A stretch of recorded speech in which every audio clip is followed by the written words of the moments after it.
Du coup, je vais je vais faire l'explicite un peu et parler des thématiques qu'on peut retrouver dans le texte. Donc, ce sont des thématiques qu'on retrouve assez régulièrement dans ce genre de contes. Du coup, premièrement, il y a la métamorphose, donc le passage entre guillemets à l'âge adulte. Il y a plusieurs métamorphoses dans ce conte, rien qu'avec la marraine qui est une fée qui transforme Cendrillon plusieurs fois. Par exemple, lors du bal où elle passe d'un état cendreux à un état étincelant. Aussi le passage du cul dans la cendre à la princesse et de revenir ensuite à son état après les 12 coups de minuit. Donc c'est comme une régression qui va lui permettre de se métamorphoser et de devenir une adulte. Ensuite, on peut retrouver la thématique de la faim, entre guillemets, et surtout de la pauvreté. Donc elle était, entre guillemets, toute riche, toute belle quand son père était vivant. Et elle avait un bon statut, et lorsqu'il décède, elle devient un souillon comme une pauvre. La cendre est une matière poussiéreuse et résultant d'une combustion. Cela donne un aspect de saleté et peut souligner une pauvreté. Une autre thématique, il y a le bien et le mal, où elle subit de multiples humiliations. Elle est réduite à l'état d'esclavage, mais elle finit par être reconnue comme une princesse. Donc dans quasiment tous les contes, on peut retrouver un peu ce thème-là, où au début, le personnage est dans une mauvaise situation, et à la fin du conte, ça se finit bien. Et un autre point, c'est la famille. On voit clairement des clichés où la belle-mère qui est méchante avec sa belle-fille. Donc Cendrillon est sacrifié par sa belle-mère au profit de ses demi-sœurs. Et le sentiment de rivalité fraternelle, pourtant naturel, mais qui est ici poussé à l'extrême dans ce conte. Mais cela correspond bien aux émotions de tout enfant dans une famille. Voilà. Je pense que ceux qui ont des frères et sœurs savent de quoi je parle, je pense. Et du coup, voilà, c'est ces quatre grands thèmes qu'on peut retrouver dans ce texte. Ensuite, pour l'implicite, on a trouvé deux idées. La première, c'est par rapport au statut social de Cendrillon. Donc Cendrillon, elle a perdu sa mère et elle vit avec sa belle-mère et ses deux demi-sœurs qui les maltraitent donc. Et il y a une forte rivalité fraternelle qu'on voit là avec les deux sœurs et Cendrillon. Donc elle devient un peu à l'état d'esclavagisme, donc il l'exploite beaucoup et elle est beaucoup humiliée aussi. Donc elle va perdre son statut social de princesse, elle va devenir comme une esclave, une femme de ménage, etc. Donc il y a là une régression. Donc avant de vous parler plus de la régression, le nom Cendrillon, d'où il vient? Alors Cendrillon, c'est un mélange, c'est une amalgame entre cendre et souillon. Donc ce sont vraiment des symboles d'humiliation. Et comme avant l'a dit Maria, donc la cendre est une matière poussiéreuse, donc ce qui donne un aspect de saleté aussi. Et on peut par là voir aussi un peu un aspect de pauvreté. Et il y a aussi une autre connotation, c'est la cendre symbolise aussi la renaissance, quand on dit le phénix renaît de ses cendres. Donc par exemple à la page 50, quand on dit elle s'allait mettre au coin de la cheminée et s'asseoir dans les cendres, ce qui faisait qu'on l'appelait communément dans le logis cul-cendron, donc cul-cendron, cul dans la cendre. Maintenant, selon Freud ici, donc c'est Cendrillon, elle a perdu sa mère, donc quelque chose de très important dans son enfance, donc c'est comme si elle avait perdu une part de son enfance. Donc elle ne maîtrise plus la situation, elle est mal à l'aise, donc qu'est-ce qu'elle va faire? Elle va régresser. Donc ça, c'est un choc assez violent et qu'on retrouve également à l'adolescence. Donc cette métamorphose qui peut être psychologique et physique, du coup elle peut provoquer tellement un grand changement qu'après elle va régresser, comme on l'avait vu la dernière fois avec Podane qui se sent mal à l'aise dans cette nouvelle peau.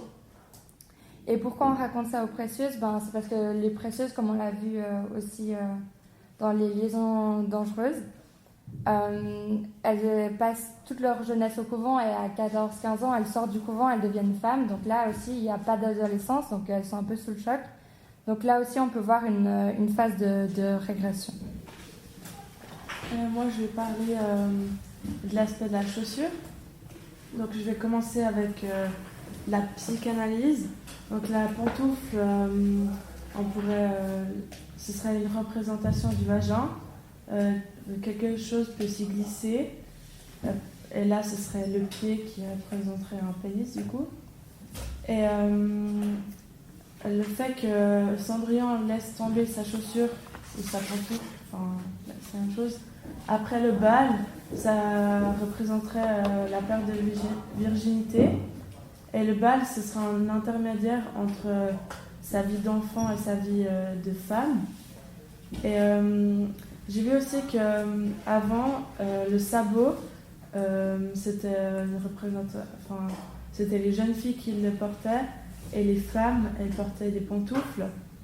Et il y avait une tradition que la nuit de noces, on faisait entrer la mariée, rentrait un pied chaussé et un pied nu dans la chambre.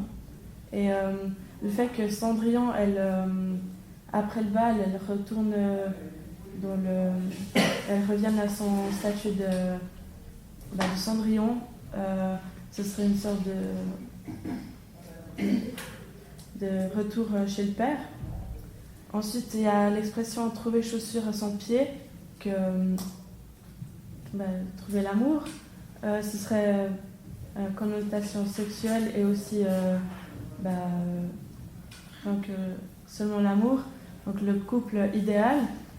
Et dans la version de Grimm, on trouve que les deux sœurs, les belles-sœurs, elles sont prêtes à se mutiler carrément les pieds pour avoir chaussures à leurs pieds.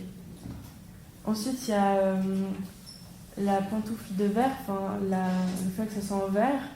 Le verre, c'est une matière qui ne s'étire pas, donc c'est pour ça que donc elle irait que à Cendrillon. Et il y a aussi l'aspect fragile qui peut se briser sans force, qui représenterait aussi lui-même dans une version psychanalytique. Et après, il y a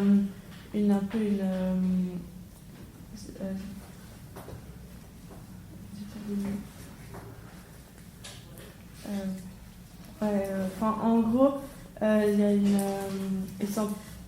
y a des gens qui se demanderaient si c'est en verre V2RE ou si c'est en verre VAIR, qui serait la fourrure de l'écureuil, simple et agréable à porter. Donc on pourrait se demander si c'est ça, ce qui changerait un peu toute l'histoire. Ensuite, comme on a vu chez Victor Hugo avec Quasimodo, il y a le fait d'avoir les pieds sur terre. Donc le bas se retrouve en haut, la tête ce serait le spirituel, donc le haut, et le bas ce serait le sexe. C'est un renversement de situation. Par exemple, le bas, Quasimodo il est en bas de l'échelle, comme Cendrillon, et après il se retrouve en haut, comme du coup Cendrillon au bal. Voilà. Du coup, je vais vous faire un résumé de nouveau d'un autre conte, donc de Cendrillon, mais des frères Grimm. Un homme veuf se remarie avec une femme qui fait faire à Cendrillon, fille du veuf, toutes les corvées et lui impose d'être sous les ordres de ses sœurs. Un jour, le prince organise un bal au château. Ne pouvant s'y rendre, Cendrillon pleure sur le rameau qu'elle avait planté auparavant et demande de l'aide aux oiseaux qui lui lancent des beaux habits et reçoit de l'aide de sa maman qui est décédée. Cendrillon se rend plusieurs fois au palais et le prince est amoureux d'elle, mais à chaque fois elle s'échappe. Alors un soir, le prince enduit le sol de colle pour qu'elle ne puisse pas s'enfuir. Mais Cendrillon réussit à se sauver, même si elle perd une pantoufle de verre, sa pantoufle de verre. Le prince va donc chez Cendrillon pour faire essayer la chaussure et pour pouvoir rentrer dedans, les deux sœurs se mutilent les pieds. Finalement, seul Cendrillon réussit à enfiler le soulier. Le prince et Cendrillon se marient et les sœurs et la belle-mère sont punies. Donc on va vous parler un peu des différences et des similitudes. Alors je vais commencer par les similitudes. Alors déjà ces deux contes ils sont très connus parce que c'est les premiers contes en version imprimée, donc c'est pour ça que c'est les deux les plus connus. Ensuite la première similitude c'est que l'héroïne, donc Cendrillon, est persécutée donc par ses sœurs et par sa mère, donc elle a un manque de la part de ses parents. Ensuite, il y a l'aide magique, donc elle n'est pas toute seule, elle se fait aider. Après, on verra par la suite que dans la version de Perrault, c'est la marraine, et dans celle de Grimm, c'est la mère morte. Mais on en revient que c'est tout ce qui appartient au monde un peu surnaturel. Ensuite, dans les deux contes, Cendrillon, elle a deux sœurs. Le chiffre 2, il n'est pas anodin, c'est que ça peut former deux triades en fait. Soit la première, c'est la mère et puis les deux filles. Et la troisième, c'est les trois filles. Ensuite, on a la rencontre avec le prince qui, dans les deux contes, est pareil, donc avec le bal qui danse, etc. Et la dernière similitude, c'est la preuve et puis le mariage. Donc la résolution problème, c'est quoi? C'est la pantoufle de verre qui permet au prince de retrouver sa bien-aimée. Donc dans les deux contes, c'est vraiment cet aspect de pantoufle qui permet de résoudre le problème au conte. Maintenant, je vais parler des différences entre la version de Grimm et de Perrault. Donc, en fait, c'est la même histoire, mais c'est un récit différent. Donc, ils ont une manière différente de le raconter.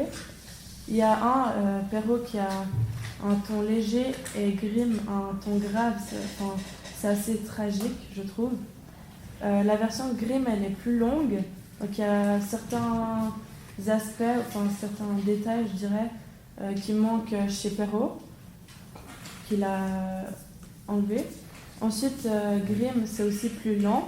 Donc, chez lui, il a gardé le fait qu'il y ait 3 soirées de bal, alors que Perrault, on a mis que 2. Et il y a aussi le fait que chez Grimm, il y a les 2 sœurs qui se mutilent l'orteil pour pouvoir rentrer leurs pieds dans la pantoufle. Et elles partent pour le palais. Elles se font les 2 ramener après quand ils se rendent compte qu'en fait elles s'étaient mutilées. Et du coup, il y a le départ de toutes les 3 filles pour le palais. Et au final, c'est Cendrillon. Et chez Perrault, il y a le père qui disparaît. Donc on n'en parle presque pas du tout. À part au début. Donc sa figure, elle disparaît. Cendrillon se retrouve vraiment contre la belle-mère et les 2 belles-sœurs. Ensuite, il y a le merveilleux, donc l'aide magique. Chez Perrault, c'est assez simple, c'est la marraine qui est une fée. Et chez Grimm, en fait, c'est assez confus parce qu'il y a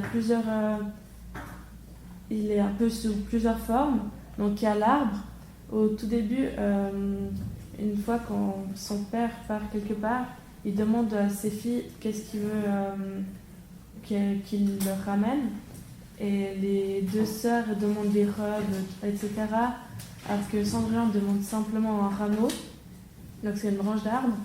Et après, quand elle va sur la tombe de sa mère, grâce à ses larmes, il y a du coup un arbre qui, il me semble que c'est un noisetier, si je ne me trompe pas, qui pousse sur la tombe de la mère.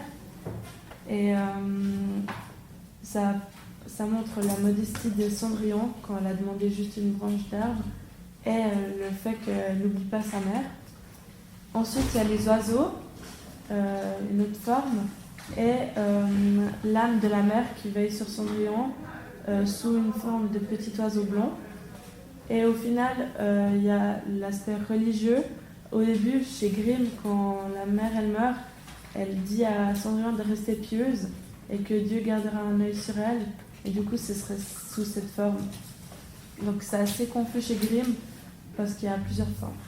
Ensuite, Perrault, il est le seul à mettre des morales. On se demande si c'est pas une sorte de justification pour l'Église qui demandait forcément une morale à chaque fois.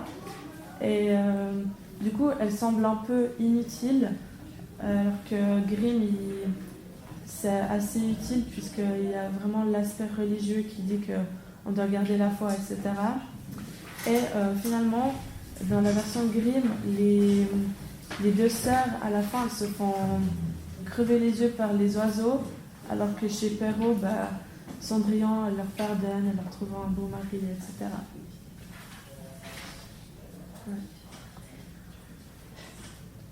Ouais. Du coup, pour conclure, Cendrillon, c'est un conte pour les femmes, enfin pour les précieuses surtout, qui racontaient dans les salons. Et voilà.